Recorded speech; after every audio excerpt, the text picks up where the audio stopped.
उत्तर प्रदेश में एक oxygen plant के वर्चुअल उद्घाटन के दौरान केंद्रीय मंत्री नितिन गडकरी की जुबान फिसल गई।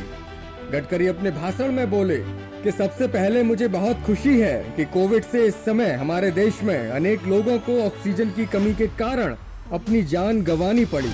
जी हाँ, सही सुना है आपने, गडकरी यही बोले हैं।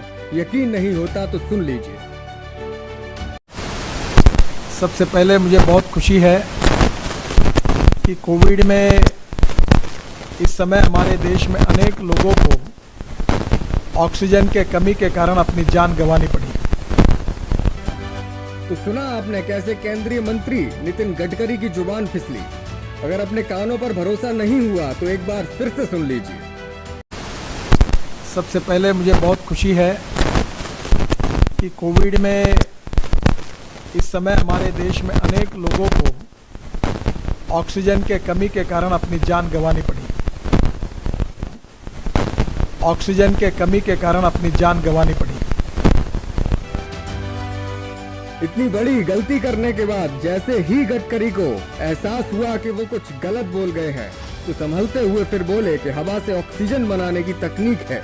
कोविड में अनुभव हुआ कि किसी को 3 से 4 लीटर तो किसी को 3 मिनट में 20 लीटर ऑक्सीजन की जरूरत होती है। ऐसे में सभी जिलों को ऑक्सीजन के मामले में आत्मनिर्भर बनना होगा। पड़ी ऑक्सीजन हमें जो मिलता है, कुछ जिले में हवा से ऑक्सीजन तैयार करने की 2 बड़ी कंपनियां हैं। वो हमें लिक्विड ऑक्सीजन देती है और वो ऑक्सीजन फिर उसको कॉम्प्रेस करके सिलेंडर में डालकर वो फिर अस्पताल में मिलता है। उन्होंने कहा कि ऑक्सीजन कंसंट्रेटर का निर्माण अब देश में होने लगा है। 4 लोगों को एक ही सिलेंडर से ऑक्सीजन मिल जाती है। हमने महाराष्ट्र में बहुत सस्ते में इसे खरीदा है। इसके लिए ऑक्सीजन कंसंट्रेटर का बैंक भी खोला है।